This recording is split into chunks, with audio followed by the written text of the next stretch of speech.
RSP's first general convention continues into second day. Closed-door session scheduled for today to be held tomorrow. Nepal's anti-graft body files corruption case against 18 over passport procurement case. UML leader Vishnu Paudel arrested in money laundering case. Nepal sees rise in entry of Indian registered vehicles. Surge attributed to launch of online entry system leading to tourism boom. Keir Starmer resigns as the UK's Prime Minister. Andy Burnham emerges as frontrunner for succession. First round of US-Iran talks end with encouraging progress. Roadmap for reaching a final deal in 60 days also agreed. And reigning champions Argentina to face Austria in FIFA World Cup clash tonight. France to meet Iraq in another encounter.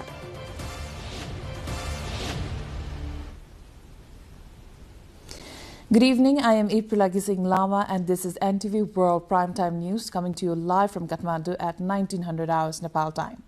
Elsewhere, it's 13:15 in London, 22:15 in Tokyo and just after midnight in Sydney. Now, the news in detail. The first general convention of the Rashtriya Swatantra Party, RSP, which began on Saturday in Chitwan, continued into its second day today. However, the closed session scheduled to begin from today has been reslated for tomorrow due to delays in internal preparations. According to organizers, the closed-door session could not start on schedule as internal administrative arrangements were not completed. The session was expected to feature the presentation of the organizational report by General Secretary Kabindra Burlakoti and the financial report by Treasurer Lima Adhikari. The delay has raised the possibility that the election scheduled outlined in the convention agenda may also be pushed back. Under the proposed structure for the new Central Committee, the party will include one president and one senior leader, along with one female leader, 3 vice presidents, 2 general secretaries, 5 deputy general secretaries, 1 treasurer, 2 deputy treasurers, 1 spokesperson and 3 deputy spokespersons. Remaining secretariat members are to be appointed by the party president. A total of 4,211 representatives are participating in the convention. Nepal's Prime Minister Balendra Shah visited the Elephant Breeding and Training Center at Korsor of Sauraha in Chitwan and made an observation of the facility. Prime Minister Shah, who is also a senior leader of the Rashtriya Swatantra Party, is currently in Chitwan to attend the party's first national convention. According to Manipuran Chaudhary, head of the breeding center, Shah visited the training center with his family. There are currently 9 foals and 7 elephant calves at the training center in Korsor.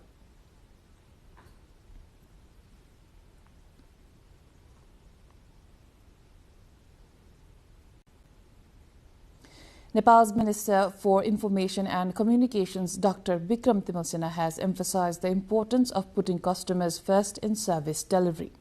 During his visit to Nepal Telecom in Bharatpur of Chitwan, he urged staff to prioritize customer satisfaction. The minister also acknowledged the challenges faced by service users who struggle to access government services and encouraged a more efficient response to their complaints. Dr. Timilsena noted that while significant progress has been made in the telecommunications sector, there's still more to achieve to meet public expectations. The minister stressed that the office operates on funds provided by customers, making it essential for staff to focus on their needs. Moving on, the Commission for the Investigation of Abuse of Authority, CIAA, has filed a corruption case against 18 individuals and entities over alleged irregularities in the passport printing procurement process. The case has been registered at the Special Court.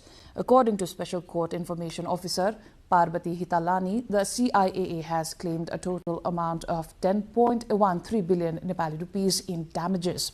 Those named in the case include 16 individuals and 2 German companies. The defendants also include 4 foreign nationals associated with the companies along with Nepali representatives. Now, among the accused are 10 government employees. The list of accused includes Director General of the Department of Passports, Tirtharaj Aryal, IT Director Sunil Kumar Kesi, Accounting Officer Tulsi Prasad Acharya, along with officials Robin Raj Bhandari, Rajram Dahal, Bhek Prasad Bhurtel, Pushparaj Nepal, Somesh Thapa and Bipin Persai, among others. CPN-UML Vice Chair Bishnu Paudel has been arrested in Surkhet in connection with a money laundering case. Paudel was taken into custody from a party program being held at the Assembly Hall of a local hotel in Birendranagar municipality, where the UML was conducting a post-election review and collecting suggestions for party restructuring. According to the District Police Office, Surkhet, a special team of 10 officers led by Superintendent of Police Thakur Prasad Paudel carried out the arrest. Police said Paudel has been taken from Surkhet to Nepalganj as part of preparations to transport him to Kathmandu for further legal proceedings. Time for a short break. We shall be back with more updates.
You're watching NTV World Primetime News. Welcome back. This year's monsoon system has made its way into Nepal 6 days later than usual, and it's now spreading across the eastern and central regions of the country. According to the latest monsoon bulletin from the Meteorological Forecasting Division under the Department of Hydrology and Meteorology, the monsoon that first entered Nepal through Koshi province last Friday has now expanded to 4 additional provinces. The department reports that the monsoon has now covered the entire Koshi area, Madhesh, Bagmati, parts of Gandaki province and the eastern section of Lumbini province. However, meteorologist Sanjeev Adhikari notes that the monsoon system is still relatively weak, so it may take a few more days to reach the rest of the country. Typically, the monsoon arrives in Nepal around June 13, but this year it was delayed by 6 days according to the department. With the monsoon's influence now extending, rain has begun to fall in various locations across eastern and central Nepal. The department has also predicted that rainfall during this monsoon season will be below average, with temperatures expected to rise. Meteorologist Sudarshan Humagai mentioned that most areas of the country might experience less rain than usual this monsoon. Now, the number of Indian registered vehicles entering Nepal has increased significantly following the launch of an online temporary vehicle registration system on April 30, 2026, making cross-border travel faster and more convenient. Under Nepal's customs rules, foreign registered vehicles must obtain a temporary entry permit and can stay in the country for up to 30 days within a 365-day period. Customs officials say the rise is largely driven by tourism, with many Indian visitors traveling to destinations such as Pokhara, Chitwan, Lumbini and Jomsom during the summer season to escape extreme heat in India. More than 6,000 vehicles were registered within the first 3 days of the digital system's operation, according to customs authorities. While officials say vehicle entry details are being recorded through the new platform, discussions are ongoing on strengthening monitoring and fully integrating additional services such as online payments. As thousands of Nepalese continue to leave the country in search of employment abroad, concerns are mounting over the large number of migrant workers departing without adequate information, skills or preparation. Labour experts and rights advocates warn that many migrants leave Nepal with little understanding of their rights, working conditions or the risks they may face in destination countries. Compounding the problem, many workers lack even the minimum skills and training required for overseas jobs, leaving them vulnerable to exploitation, abuse, unsafe working conditions and, in some cases, death. The situation has raised questions about the effectiveness of pre-departure orientation programs, skills training and government oversight of the foreign employment sector as labor migration continues to remain a key source of income for thousands of Nepali households. An art festival aimed at promoting the significance and legacy of Nepal's national flag has opened in the capital, organized by a group of artists under the organization Art Boom. The exhibition, being held at the Nepal Art Council in Babar Mall, Kathmandu, features paintings by 32 senior and emerging Nepali artists alongside works by 300 school children. Organizers said the festival's main objective is to highlight love and the respect for the flag and instill pride in it among the younger generation, and the festival will continue for 5 days. Nepal's flag is the only non-rectangular national flag in the world with its distinctive two-stacked triangle shape with white crescent moon and sun display. International news coming up next. For now, a short break.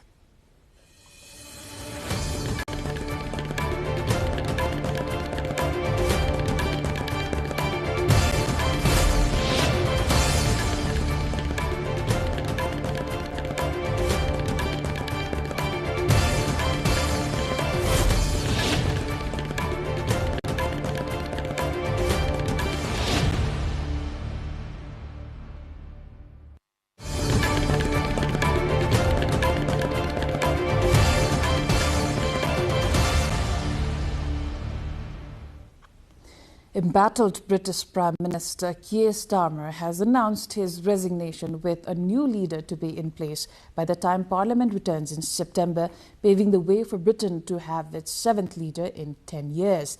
His resignation came after fewer than 2 years in office, in a term characterized by policy U-turns and deep public unpopularity. In the case of a contest, this will ensure a new leader is in place before Parliament returns in September. I will remain in post as Prime Minister until the contest is complete. Meanwhile, Starmer's political rival Andy Burnham has called for stability in a social media post following the UK Prime Minister's resignation speech outside 10 Downing Street. Burnham is due to take up his seat in the House of Commons later in the day after winning a parliamentary by-election in Makerfield, northwest England, this Thursday. In his post, Burnham urged a calm transition of leadership and stressed the need to maintain public confidence in government institutions during the political shift. Now, the first round of negotiations between the US and Iran to reach a final deal to end the war has ended with encouraging progress, mediators Qatar and Pakistan say. In a joint statement early on Monday, Qatar and Pakistan said that the parties had agreed to a roadmap towards reaching a final deal within 60 days. Iran's Foreign Minister Sayed Abbas Araghchi said there had been major progress towards ending the conflict in Lebanon. The Memorandum of Understanding signed last week includes a commitment to ending the fighting on all fronts, including Lebanon and the reopening of the Strait of Hormuz. The Iranian lead negotiators left the talks in Switzerland on Monday, Iranian media said, with technical discussions between the parties due to continue. China's foreign ministry said it supports the mediation efforts by Pakistan, Qatar and other parties over the US-Iran talks, reaffirming the importance of dialogue and peaceful resolution to regional tensions. 中方支持巴基斯坦、卡塔尔等方所作斡旋努力，希望伊朗、美国双方保持谈判势头，继续相向而行，争取谈判取得积极进展。 Now, 3 students have been killed and more injured after 2 of their peers opened fire at a high school in central Philippines, according to local police. Investigators believe the suspects, aged 14 and 15, were motivated by a grudge over bullying. One was arrested soon after the shooting at the San Jose National High School in Tacloban City, while the second later surrendered. The suspects were armed with a .38 revolver and a 9mm pistol, the latter of which belongs to a policewoman who is one of the suspect's relatives and is now in custody. Gun violence is not uncommon in the Philippines, but school shootings are extremely rare. Thousands of revelers took to the streets of Paris for France's annual street music festival, defying sweltering temperatures and restrictions on alcohol consumption that authorities imposed during the celebrations. The event, held across the French capital, featured live performances and open-air gatherings as residents and tourists marked the nationwide music festival tradition. Authorities maintained limits on alcohol sales and consumption in parts of the city as large crowds gathered amid a heat wave. Despite the restrictions, festival goers said the atmosphere remained lively. Some attendees acknowledged that the measures had affected celebrations, but said they had not dampened the overall mood of the event. The festival is one of France's largest annual cultural events, transforming streets, parks and public spaces into performance venues and attracting large crowds across the country each year. Look at me. Look at me. Look at me. Yeah. Ouais, vous êtes pas chaud là. Look at me.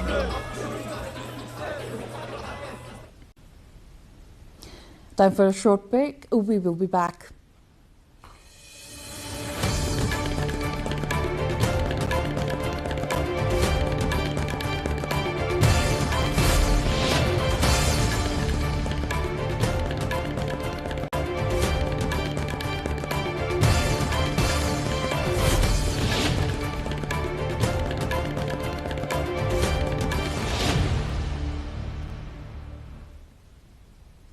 Australian police have seized 2.7 tons of cocaine, the country's largest ever such bust, from an underground bunker system in Western Sydney.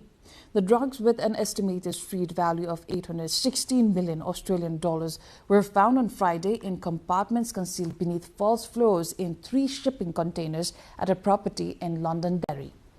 2 men aged 21 and 25 who allegedly attempted to flee from police were arrested at the scene and charged with possessing a commercial quantity of an unlawfully imported border-controlled drug.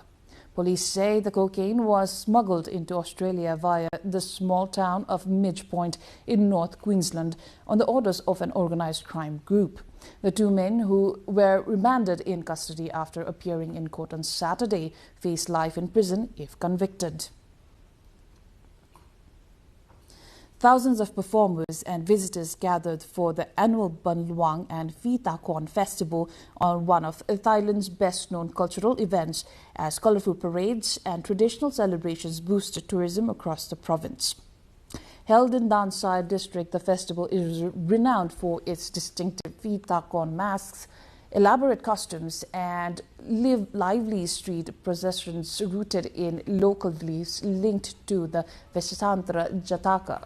Provincial officials said the event plays an important role in preserving local arts, culture and traditions while fostering community participation. Thousands of performers took part in the year's parade, drawing large crowds of spectators. Officials said the festival remains one of the province's largest tourism attractions, generating significant economic activity and drawing visitors from across Thailand and abroad.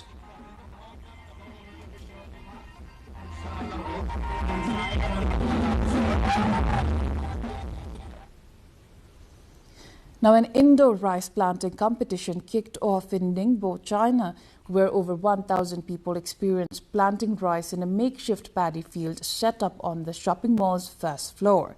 More than 1,000 people took part in an indoor rice planting competition at a shopping mall in Ningbo, where organizers transformed part of the building's first floor into a makeshift paddy field.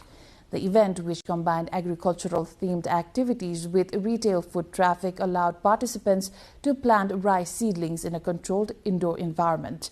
Organizers said the initiative was designed to provide visitors with interactive experiences and encourage social engagement beyond traditional shopping.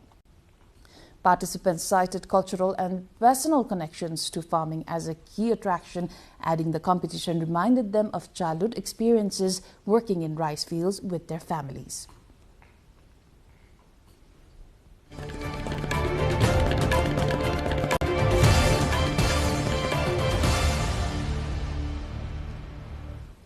Time for sports update.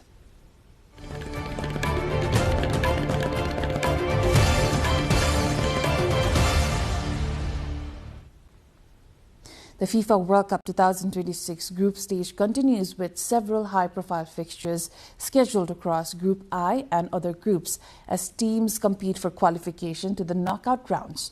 Defending champions Argentina are set to face Austria later today at 10:45 p.m. Nepal Standard Time in a highly anticipated group stage encounter. In Group I action, France will take on Iraq, followed by Norway's clash with Senegal as the race intensifies. Sarah Sapsanamarai looks into detail. Egypt has climbed to the top of Group G in the FIFA World Cup after defeating New Zealand 3-1. Mohamed Salah, Mostafa Zizou and Trezeguet each scored a goal for Egypt. With this win, Egypt climbed to the top of Group G with 4 points from 2 matches, strengthening the chances of reaching the knockout stage. Debutants Cape Verde, meanwhile, continued the impressive run, holding Uruguay to a 2-2 draw in Miami. Kevin Pina gave Cape Verde a historic lead in the 21st minute, but Maxi Araujo equalized in the 44th. In first-half injury time, Augustin put Uruguay ahead, only for Helio Varela to level in the 61st minute after a defensive mix-up. Cape Verde have now drawn both of their opening matches, including a goalless draw against Spain. Star winger Lamine Yamal opened his FIFA World Cup scoring account as the European champion defeated Saudi Arabia 4-0 in Atlanta. Yamal scored in the 10th minute from Mikel Oyarzabal's pass, becoming the 8th youngest scorer in World Cup history at 18 years and 343 days. Meanwhile, Belgium and Iran played out a goalless draw in Los Angeles, leaving both teams with 2 points from 2 matches. In the 4 matches lined up for early morning Tuesday, France takes on Iraq in an encounter followed by Norway versus Senegal from the same group. Algeria takes on Jordan in Group J clash, while Portugal and Uzbekistan will lock horns in Group K encounter.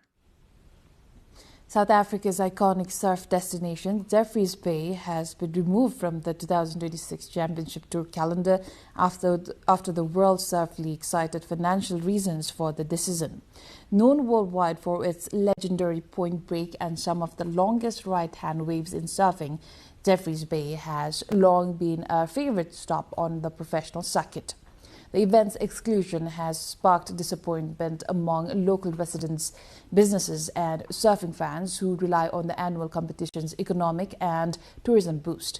The renowned J Bay event has hosted many of the sport's biggest stars and is widely regarded as one of the premier venues in competitive surfing. Its absence from the 2026 schedule marks a significant change for both the tour and the South African surfing community.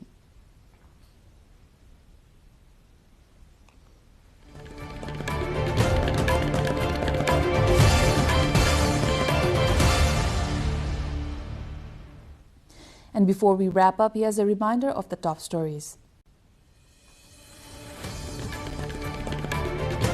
RSP's first general convention continues into second day, closed-door session scheduled for today to be held tomorrow. Nepal's anti-graft body files corruption case against 18 over passport procurement case. UML leader Bishnu Paudel arrested in money laundering case. Nepal sees rise in entry of Indian registered vehicles, surge attributed to launch of online entry system leading to tourism boom. Keir Starmer resigns as the UK's Prime Minister. Rival Andy Burnham emerges as frontrunner for succession. First round of US-Iran talks ends with encouraging progress. Roadmap for reaching a final deal in 60 days also agreed. And reigning champions Argentina to face Austria in FIFA World Cup clash tonight. France to meet Iraq in another encounter.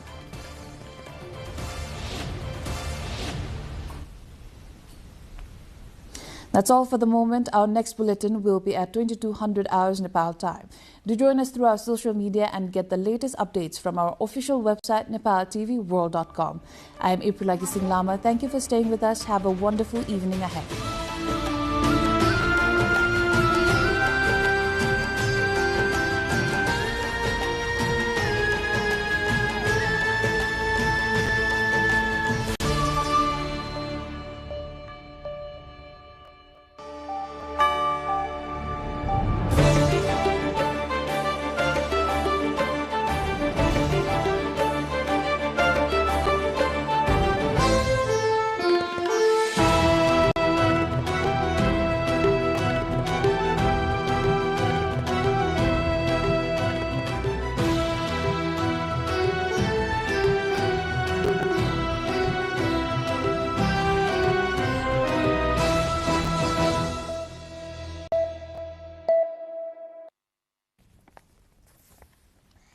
Welcome to the studios of NTV World in Kathmandu, Public Service Broadcasting PSB Nepal's new initiative to make Nepal more visible and audible to the global audience.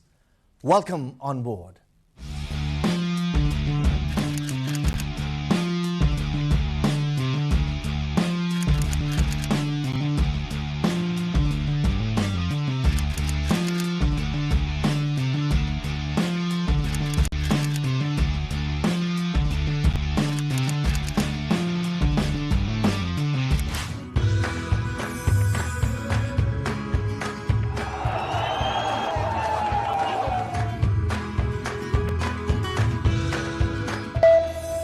This is NTV World, facts that speak, insights that matter. Telling the stories of a changing planet. NTV World, Nepal's perspective to the world. Exploring the heartbeat of Nepali creativity. This is NTV World. The power of story shaped by technology. NTV World. Unearthing Nepal's hidden heritage. Discovering the timeless Nepal. Telling stories that endure across centuries. Where culture breathes, stories bloom. When the world moves, we make a sense of it. NTV World. Taste of Nepal. Every recipe, every flavor tells the story. Journalism in the digital age. Fast, focused, verified. Stories hold power. Stories reflecting life. Stories of the hinterlands. Reporting for NTV World. This is NTV World. Welcome to News Hour. This is NTV World. Welcome to Primetime News. One story at a time. Crossing borders, connecting voices. Where Nepal meets the world in dialogue. This is NTV World, Nepal's perspective to the world. Voices that connect Nepal to the world, bringing perspective, region and relevance to every story. NTV World, Nepal's perspective to the world. Stand by. Mic is on. 3, 2, 1, cue. We are NTV World.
हिरण्यबाहवे हिरण्यवर्णाय हिरण्यरूपाय हिरण्यपतये अम्बिकापतये उमापतये पशुपतये NaMo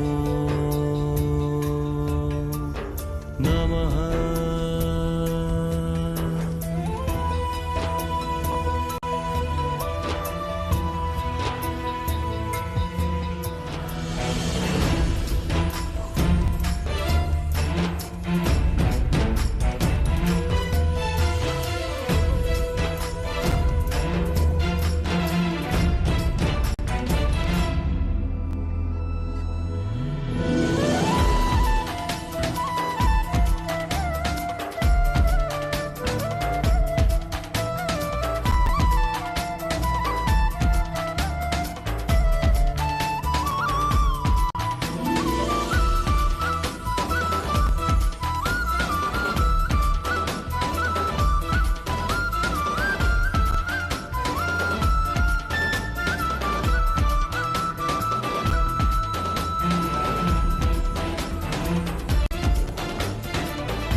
Welcome to the new episode of the Hinterlands on NTV World.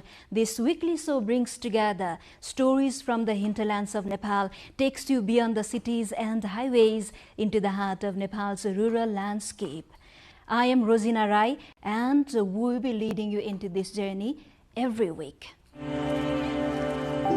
Tonight on the hinterlands, we travel from the tea gardens of Ilam in eastern Nepal, where experts have been disrupted by new Indian regulations, to the rugged highlands of Mustang, where a centuries-old sheep farming tradition is facing an uncertain future. And we begin in eastern Nepal, where the tea industry is facing when it had already reached the Indian market has been held up during mandatory quality testing, while more than 700,000 kilograms of processed tea remains stockpiled at local factories. Nepal's tea exports to India have faced recurring obstacles for the past decade, with the Indian Tea Board introducing new regulations and quality testing requirements almost every year. अब यहाँबाट हामी Europe पठाउँछौं Japan जान्छ त्यो Europe जापानमा चाहिँ पास भइराको छ भने इन्डियामा गएर त्यही चियाहरु फेल भइराको छ. The shutdown has directly affected both factory workers and tea leaf pluckers. Suryodaya Tea Association Chairman Dilli Shrestha says the latest measures have made it impossible for industries to continue operating, forcing factories to suspend production. पहिला चाहिँ प्रधानमन्त्रीहरुले अब के गरेर छिटै समस्या समाधान हुन्थ्यो र फर्किहाल्थ्यौं. अब यसपालि चाहिँ टी बोर्डले ल्याएको समस्या हो. यो चाहिँ हाम्रो पहुँच भन्दा बाहिरको समस्या हो. यो हाम्रो मात्रै समस्या होइन. Industry representatives say the crisis stems from a standard operating procedure introduced by the Indian Tea Board on May 1st, requiring mandatory quality testing of every tea consignment exported from Nepal. Entrepreneurs argue the rule has significantly increased commercial risk, as test reports take more than 2 weeks to arrive and tea cannot be sold until results are received. As well, consignments that fail testing must either be destroyed or returned. If the industry shutdown continues, farmers are likely to face serious hardship as green tea leaves overgrow on the bushes without being harvested. Payments for first flush green tea leaves have also been delayed due to the export disruption, placing additional financial pressure on farming households that depend on tea sales for their livelihoods. चियाबारी ठुलो छ, आदि पनि chia जान नपाइकन बन्द भयो. अब टिप्न भर्खर सुरु गरेको छ. ठेक्काको बगान हो, ठेक्कामा बसेका छौं. अब हामी त भाडै जस्तो भनौं. अब भाडामा बसेको मान्छेहरु अब भाडैतिर बसेका छौं. अब आफ्नो जग्गा जमिन नभए नि त्यही ठेक्काकोले जीविकोपार्जन गर्दै थियौं. अब यो हुँदाहुँदै अब बन्द भयो. चिया नटिप्नु भन्ने र मूल्यको पनि एउटा सुनिश्चितता नभएपछि चाहिँ हाम्रो यो चिया कृषकहरु अधिकतम यहाँ चिया मात्रै छ अहिलेको कृषकहरुमा एकदम निराशाजनक भएको छ.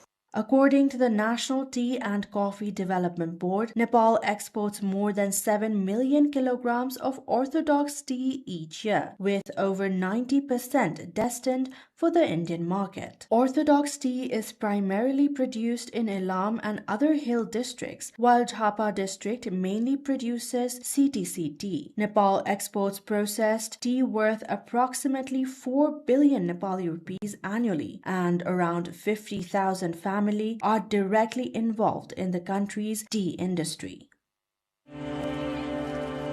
Next, we travel to Jhapa, where residents of Gauradha municipality are hopeful that a decades-long land ownership issue may finally be resolved. Despite holding land certificates for nearly 60 years, many have been unable to fully exercise their property rights due to administrative and legal complications. धनी पूर्जा त लिएर गएर बैंकमा अलिकति loan दिनुस् भन्दा दिदैन रहेछ. अनि लाल पूर्जा बनाउनु पर्छ दिन्छ भन्थे, त्यो लाल पूर्जा पनि त नक्सा दिएन भने त कहाँबाट दिन्छ नि. Thousands of families in Gauradha municipality of Jhapa district have been facing legal and administrative hurdles for decades, despite holding land ownership certificates. Incomplete official records have been affected land transactions, ownership verification, and banking services in the area. While efforts are now underway to resolve this issue, many residents remain cautiously hopeful. Around 6,000 households in Ward number 4 and 5 of the municipality are still affected. Ward Chairperson Jagannath Khanal says field verification has been ongoing for nearly 2 years, but the process is yet to be completed.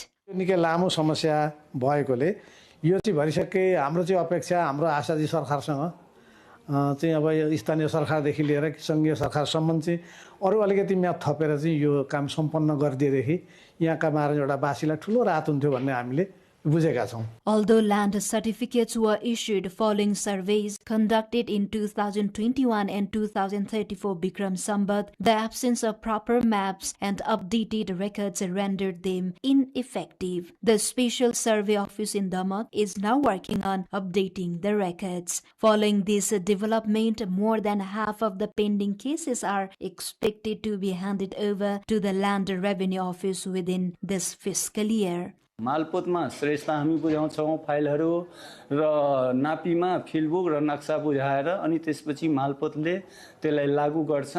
After years of unsuccessful attempts to resolve the issue, residents say the current process has renewed hope that they will finally receive legally valid land ownership documents with proper cadastral records. From the highlands of Mustang comes a story of a traditional way of life under pressure. Himalayan sheep farming, practiced for generations across Nepal's mountain regions, is steadily declining as herders confront shrinking grazing lands, climate change, and a dwindling interest among younger generations. A report.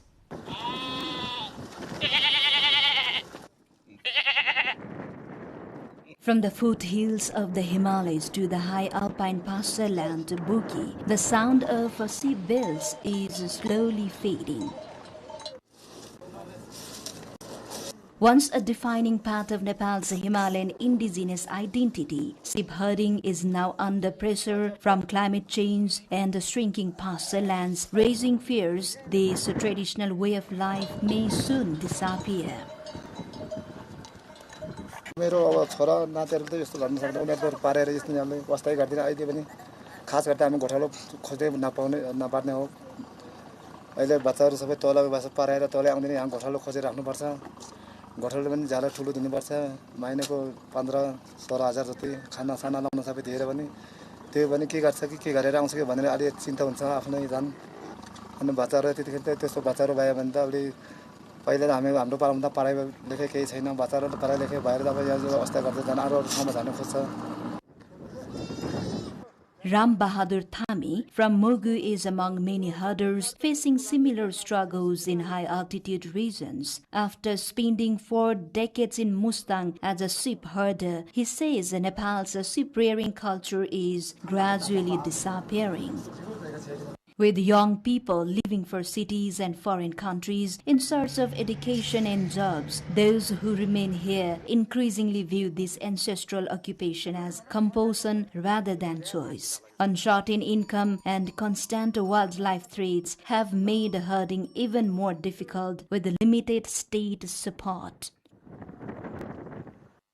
Traditional grazing land, Kharka, and alpine meadows, Buki, are shrinking due to forest restrictions and expanding infrastructures like roads and hydropower project. Seasonal migration of flocks to Tibet, once a common practice, has also declined due to tighter border controls, adding further challenges.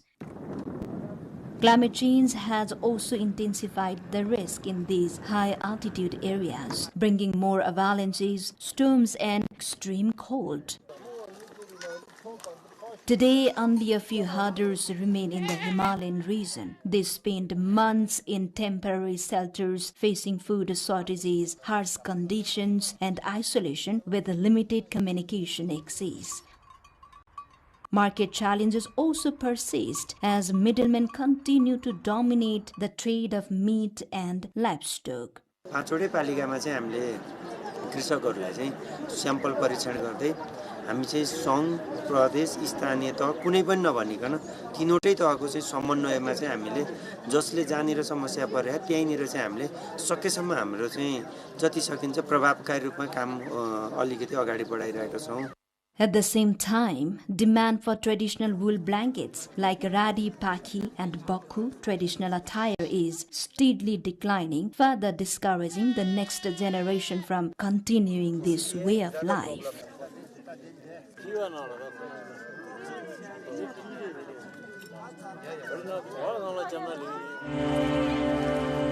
In northern Dhading, relentless monsoon rains have damaged rural roads and cut off transportation links. With vehicles unable to reach many settlements there, mules have once again become a lifeline for carrying essential supplies, while residents struggle with rising costs and limited access to services.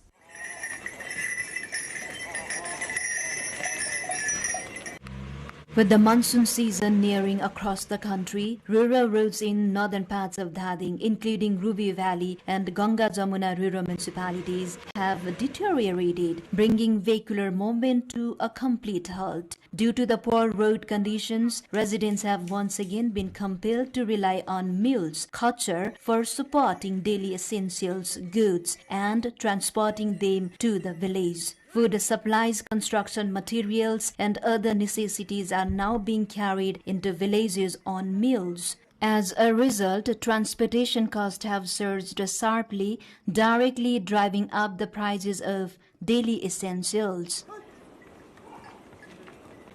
Traders lament essentials that once cost around 4 rupees per kilogram to transport by vehicle now cost between 25 and 45 rupees per kilogram when carried by mules. सावन भदौ असोत्त 4 महिना चाहिँ हामीले चाहिँ त्यो तर्मने भन्ने ठाउँबाट ल्याउनु पर्छ। त्यहाँबाट धनी पर्छ हामीलाई 1 केजी बराबर 30 रुपैयाँ पर्छ खचरले बोक्दाखेरि। अब जस्तो नुनको प्याकेटको 25 रुपैयाँ पर्यो भने चाहिँ अब 30 रुपैयाँ धनी पर्यो गर्दाखेरि 55 पुग्यो। अनि 55ले हामीले कतिमा बेच्ने? बर्खामा फुट्छ अब के हुन्छ खचरले बोक्दाखेरि। One of the major Daman-Pakrin road section also continues to suffer from frequent landslides and road subsidence at several points. Once considered a vital lifeline for northern Dhading, this road now remains in urgent need for proper upgrading, continuing significantly impact the daily lives of local residents. Due to a lack of timely upgrading and maintenance, locals are forced to endure the same hardship every monsoon season.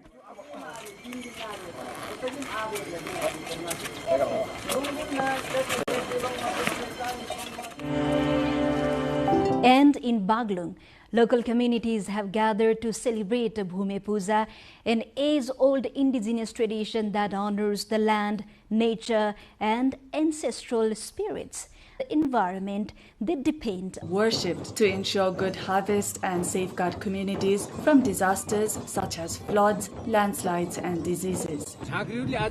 Khola Rural Municipality in Baglung, one of the major areas of Magar community, is the epicenter of the celebration, also known as Nakha Puja.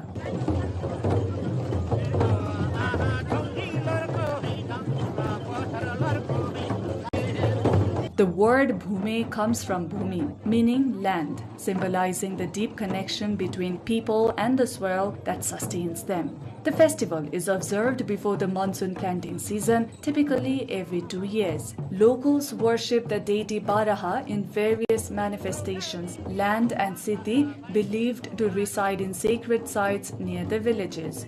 In Kham-speaking Magar tradition, nature and ancestral spirits are revered more than formal deities, reflecting a worldview where humans coexist with the environment as part of a shared ecosystem. Nisi Khola Rural Municipality chairperson Surya Bahadur Kharde said, during farming, insects and pests are affected.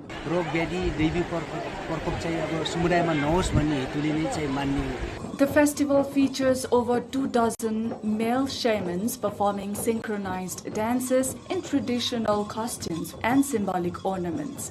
The rhythmic beats of the Dhangro traditional drum accompany rituals believed to drive away evil spirits and purify the environment.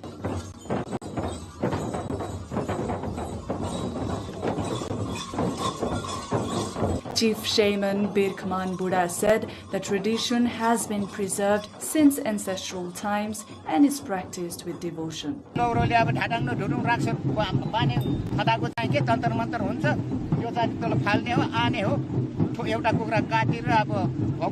Local youth Ravindra Ghatti said interest among younger generation is growing, helping preserve the tradition. A local youth club is also actively working to promote and safeguard the cultural heritage. Though rooted in the Magar community, the festival now includes Gharti Magar and other participation, highlighting its role in social cohesion and environmental reverence.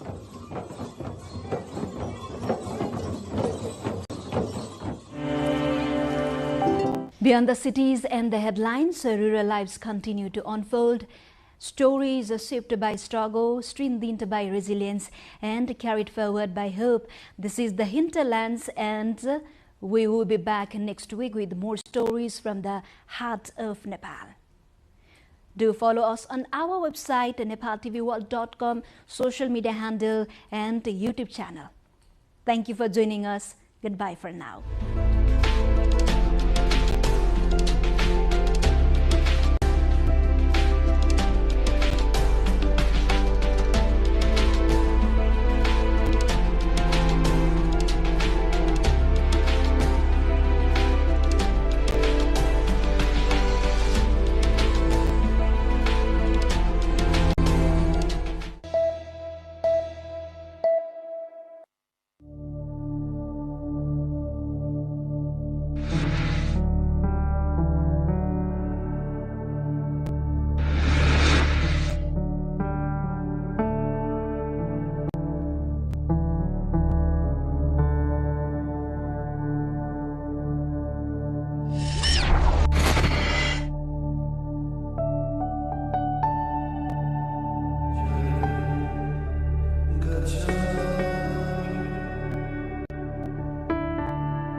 The gorgeous temple of Changu Narayan holds greater significance among the 4 Narayan temples located in different cardinal points of Kathmandu Valley. It is situated on a magnificent hilltop about 16 kilometers northeast of Kathmandu in the Bhaktapur district. Changu Narayan is known for its majestic temple complex, full of magnificent artworks in stone, metal, and wood.